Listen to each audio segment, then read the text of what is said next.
우리에게 부탁하는 것은 내가 십자가와 부활을 통해서 완성해 놓은 이 복음 너희들이 전하기만 하면 돼. 전하기만 하면 돼. 그럼 그들이 구원 얻고 그들이 주께로 돌아올 거야. 오늘 교회가 존재하는 목적, 우리가 존재하는 목적, 성령이 존재하는 목적이 복음 증거라는 거야. 복음 증거라는 거야. 가장 큰 사명이 이 복음 증거에 있다, 이렇게 말씀할 수 있는 거죠. 복음 전도하는 큰 배 둘로서호라고, 그게 우리나라 최종상 선교사님이 한동안 단장으로 있었는데, 그분이 언젠가 이런 말씀하셨어요. 천국 가면 없는 게 있는데 눈물이 없을 거다. 천국 가면. 왜? 이 땅에서 주님 때문에 토지도 빼앗기고 생명도 빼앗기고 이 땅에 얼마나 사자밥이 되고 정말 참수를 당하고 억울한 사람이 많아서 언제 신원해 줍니까? 라고 했는데, 천국 가면 맨 먼저 우리 주님이 해주시는 게 그 서러운 예수 때문에 받은 핍박에 눈물을 먼저 닦아주면서 우리 마음을 만져주면서 그동안 모든 주님 때문에 힘들었던 거 주님이 위로해 주므로, 그렇게 천국에는 더 이상 눈물 흘릴 일이 없는 거죠. 근데 그 선교사님이 이렇게 말했어요. 근데 천국 가면 눈물 흘릴 일이 한 번 있을 것 같다, 이렇게 말씀하는 거예요. 뭘 눈물을 흘릴까? 주님이 아마 우리를 천국 왔으니까 투어를 시켜주실 거다. 여기는 저 진주문이다. 저 길은 황금길이다. 저기 생명수다. 저기 생명나무 실가야. 이렇게 하면 쭉 투어를 시켜줄 건데, 근데 어떤 데 딱 가면 사람들이 모여있을 거다. 우리 주님이 우리 보고 이렇게 말할 거다. 자세히 한번 봐라, 저 사람들. 자세히 보니까 내가 전도한 사람들이 거기 천국 올라와 있는 거예요. 난 저렇게 많이 전도하지 않았는데 너무 많은 사람이 있는 거예요. 그리고 난 외국에 나간 적도 없는데 막 검은 사람, 흰 사람 다 모여 있는 거예요. 주님이 이렇게 말하는 거예요. 잔드가 전도한 사람이야. 주님, 저 외국에 나간 적도 없는데요. 너가 그렇게 카페에서 커피 사주고 밥 사주고 교회 안 나온다는 거 매번 집에 가서 전도해 나온 사람들, 너 그때 아프리카 어떤 선교사님 와서 너 교회 헌신 예배 드릴 때 너 그때 선교 헌금했잖아. 그 헌금 가지고 그 선교사님이 아프리카 가서 교회 세우고 그래서 많은 영혼이 돌아온 그 토대를 쌓은 게 바로 너야. 그래서 너 열매야. 그거 너 열매야. 여러분, 내가 전도한 사람을 천국에서 만날 때 어찌 감격해서 눈물을 흘리지 않을 수 있겠느냐는 거예요. 그래서 천국은 원래 눈물이 없는 너무나 행복의 나라이지만, 여러분이 전도한 사람을 천국에서 만날 때 여러분은 너무너무 감격하고 울게 될 것이다. 여러분, 우리 주님은 소자에게 냉수 한 그릇 대접한 것도 상을 잃지 않는데, 여러분이 천하보다 귀한 영혼을 구원한 그 부분에 대한 칭찬을 주님이 놓치지 않을 거고, 정말 하나님께서 너무나 여러분을 귀하게 천국으로 인도하실 건데, 내가 천국 간 것도 감격스럽지만 나로 인해서 천국 온 사람들이 그렇게 많이 있다는 것에 대해서 여러분은 너무너무 놀라게 될 그 천국 가서 그 광경이 펼쳐질 거예요. 그러기 위해서 우리는 이 땅에 살아있는 동안 복음 증거해야 되는 이유가 거기 있다라고 말할 수 있는 거죠. 여러분이 사람을 볼 때 두 가지 안목으로만 봐야 돼요. 이렇게 우리는 볼 필요가 없죠. 사람을 보는데, 야, 이 사람은 진짜 성공한 사람이구나. 야, 재벌이구나. 야, 높은 권력을 가졌구나. 야, 절세의 미인이구나. 이건 우리가 보는 관점이 아닙니다. 우리는 딱 두 가지.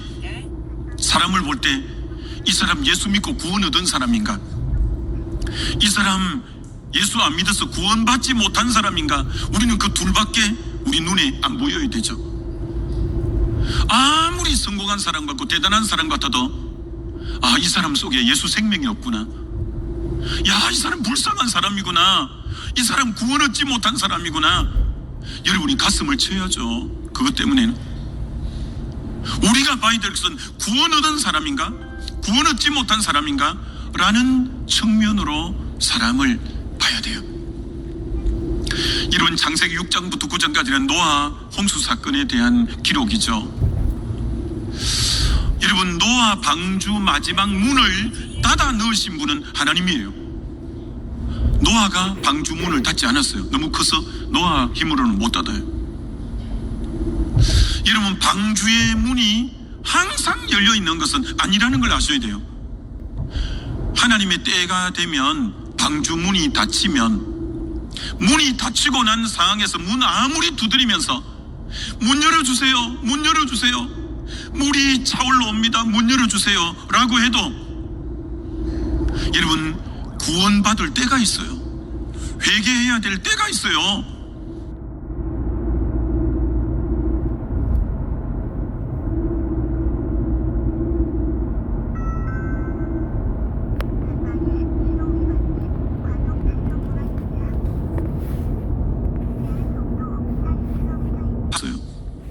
그가 시카고에서 대집회를 했는데 수천 명이 이렇게 모이는 집회였죠. 집회를 늘 하는 사람은 집회하는 레파토리가 나름대로 정해져 있죠. 그래서 첫날에는 요거 전하고 둘째 날은 요거 전하고, 그래서 언제나 맨 마지막에 D.L. 무디가 전하는 메시지는 주님의 심판과 종말과, 그래서 구원을 결단해서 믿을 사람 앞으로 나오라 하고 이 맨 마지막 시간에 하는 건데, 시카고에서 복음을 때 성령께서 이튿날 저녁인데 아직 부흥회가 많이 남았는데 마지막 날 메시지를 너 오늘 심판에 대해서 전해, 너 오늘 종말에 대해서 전해, 너 오늘 저들 예수 믿을 사람 나오라고 결단하면서 전해, 이 감동을 계속 주는 거예요. 여러분, 성령이 감동을 줘도 내 의지가 밀어내버릴 수 있습니다. 그런 걸 성령을 소멸한다 이렇게 말하는 거죠. 그래서 D.L. 무디가 성령님이 강하게 푸시했음에도 이건 마지막 날 전할 메시지인데 왜 지금 전하라는 감동이 오지? 그냥 무시한 거예요. 무시하고 자기 의지가 성령의 마음을 뭉개버리고 원래 자기 계획했던 대로 전해버린 거예요. 그리고 집회를 잘 마치고 숙소에 들어갔는데 그날 저녁에 시카고 대화재는 역사에 여러분 기록되어 있습니다. 시카고 시내가 다 잿더미가 되고요, 엄청난 사람이 불에 타져 죽었습니다. 그때 D.L. 무디가 무릎을 꿇고 통곡하고 회개하면서 하나님이 급하다고 마지막 심판과 종말과 그들의 구원을 결단하는 기도를 하라고 했는데 때를 놓친 거예요. 때를 놓친 거예요. 그렇게 가슴을 쳐요. 평생 그게 자기를 짓누르는 죄의식이라고 말하고 있어요. 여러분 가족 구원할 기회가 계속 있다고요? 천만에 그렇지 않아요. 이번 행복축제 때 여러분 가족, 여러분 고륙 친척, 여러분의 직장 동료, 여러분 이웃 중에 기도하는 가운데 성령께서 떠오르게 하고 설교 듣는 가운데 떠오르게 하는 분이 있을 거예요. 여러분, 그분들이 늘 구원 얻을 기회가 있는 거 결코 아니에요. 때 지나면 그 영혼들 구원할 수 없다는 것을 정말 저와 여러분이 아셔야 돼요. 여러분, 하나님은 우리를 부르실 때 구원으로만 초청하지 않아요. 반드시 구원과 함께 사명으로 초청해요. 베드로가 새벽녘에 그물을 깊은 곳에 말씀에 의지해서 던졌는데 두 배에 가득 딱 잡히는 걸 보면서 이분이 메시아구나. 그리고 자기 죄가 딱 드러나서 나는 죄인이로소이다, 나를 떠나소서. 주님을 그 시간 만난 시간이에요. 구원을 받은 그 순간인데 주님은 바로 사명으로 초청해요. 내가 너를 사람 낚는 업으로 쓰겠다. 구원과 동시에 복음 전가하는 사명을 그에게 주는 거예요. 사도 바울을 다메섹 도상에 꼬꾸라뜨렸는데 자기가 죄인의 개수라는 걸 알았는데 주님은 내가 너를 이방인과 임금들과 이스라엘 족속을 위해서 택한 나의 그릇이라고 구원과 동시에 사명으로 복음 전거자로 부른 거예요. 이사야 6장에 우시야 왕이 죽던 해 이사야가 성전에 들어갔는데 서랍의 옷자락이 성전에 가득하고 하나님을 만난 거예요. 거룩한 하나님을 만나니까 죄가 드러나서 하루다 나여 망하게 되었도다. 나는 입술이 부정한 백성 가운데 있다고 자기 죄를 자백하게 될 때 서랍이 제단 숯불에 불을 가지고 자기 입에 찢어주면서 죄를 용서해줘요. 죄가 용서받고 구원을 받은 그에게 누가 나를 위해서 이 백성들에 가서 복음을 전할고 누가 나를 위해서 갈고 하니까 이사야가 나를 보내소서 내가 여기 있나이다. 하나님은 구원과 동시에 우리를 이 구원의 복음을 전하는 증거자로 사명자로 같이 부르시는 거예요. 여러분이 이 자리에서 구원 얻었다면 하나님은 여러분을 구원으로만 초청한 분이 아니라 여러분을 복음 전가하는 전도자로 사명자로 부르신 줄 믿습니다. 오전 9시 50분. 우리 하나님 그런 분이에요. 금요일입니다. 우리 하나님이 여러분 유럽이 지난달 얼마나 복음이 창궐했어요.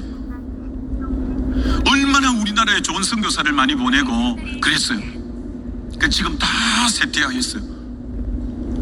여러분 저는 유럽의 교회 글을 보면서 깜짝 놀랐어요.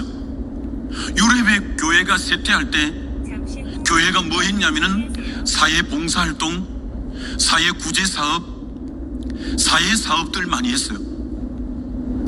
실제로 교회가 존재하는 본질인 영혼 구원은 놓치고 사회의 여러 가지 사회 사업들 구제활동 많이 했어요. 여러분 그거 해야죠. 우리도. 그러나 교회의 존재 목적은 그건 부수적인 것이지 본질은 교회는 전도와 선교, 영혼 구원의 모든 핵심 초점을 맞춰야 돼요. 여러분 예수님 보세요. 예수님이 배고픈 그들에게 오병이어 기적을 통해 떡을 주셨지만 떡을 주시는 게 예수님의 본질이 아니라 궁극적으로 그 영혼을 구원하려고 내 살을 먹어야 된다, 내 피를 마셔야 된다고 영혼 구원으로까지 인도하신 분이에요. 예수님이 각색 병자를 고쳤지만 예수님은 그 영혼 구원에 포인트가 있지 병 고치는 자체가 주 목적은 아니셨어요. 교회는 병도 고쳐야 되고 병든 자를 도와야 되고 가난한 자를 도와야 되고 우리 교회가 정말 뭐 축복의 통로도 서대문 발달장애 센터도 우리가 위탁해서 운영하고 구립으로 하는 어린이집도 2개나 우리가 운영하고 있습니다만 그게 본질은 아니에요. 본질은 아니에요. 영혼 구원을 온전히 하면서 그런 부분들을 감당할 때 교회가 교회로서 온전한 자리매김이 바로 되는 거죠. 자, 그럼 결론. 우리가 행복축제 많은 영혼들을 초청하는데 여러분이 이 4가지를 꼭 마음에 깊이 새겨셔야 돼요. 첫째, 여러분이 오늘 먼저 내가 전도할 대상, 성령께서 떠오르게 하는 사람을 대신자를, 전도 대상자를 적어서 내는 게 1번이에요. 2번째, 오늘 적어낸 뒤에 그분들을 놓고 기도해야 돼요. 불신자들은 공중근세 잡은 자고 지금 불순종한 아들 가운데 역사는 영에 묶여 있고요. 그래서 여러분이 절대 호락호락 흑암의 근세 아래 있는 자를 사랑의 아들의 나라로 옮길 수가 없어요. 고린도후서 4장 4절에 이 세상신이 믿지 않는 자들의 마음을 혼미케 하여 하나님의 영광의 복음의 강체가 비치지 못하게 그들의 마음을 뿌옇게 했기 때문에 우리가 그 영혼들을 놓고 기도해야만이 어둠의 영이 물러가고 그 영혼이 마음을 열어요. 여러분이 전도 대상자를 놓고 철저히 기도해야 돼요. 그러면 그 사람 마음이 움직여서 되는 거예요. 3번째, 그 사람을 성령이 주시는 마음으로 찾아가서 사랑하고 섬기는 일을 해야 돼요. 여러분이 반드시 이름 써낸 분을 위해 기도할 뿐 아니라 식사도 종종 하고 카페에서 차도 대접하고 그렇게 여러분이 전도 대상자를 위해서 희생이 있어야 그 영혼의 마음이 열리고 그 영혼이 주께로 나오게 돼 있어요. 마지막은 4월 28일 날 반드시 데리고 나와서 복음을 듣게 해야 돼요. 믿음은 들음에서 나고 들음은 그리스도의 말씀으로 말미암기 때문에 데려와서 복음을 듣게까지 안 하면 소용이 없어요. 마귀는 아주 발악을 할 거예요. 못 나가게, 못 듣게. 이게 영적 대결이라는 거예요. 영적 대결. 그들을 반드시 모시고 와서 복음을 들어야 변화가 일어나요. 복음이 들어가야 어둠의 영이 물러가요. 그래서 구원 얻게 될 거예요. 아멘. 지금까지 은평성결교회 유승대 목사님께서 로마서 9장 1절에서 3절의 말씀을 본문으로 마음에 그치지 않는 고통이라는 제목의 설교 전하셨습니다.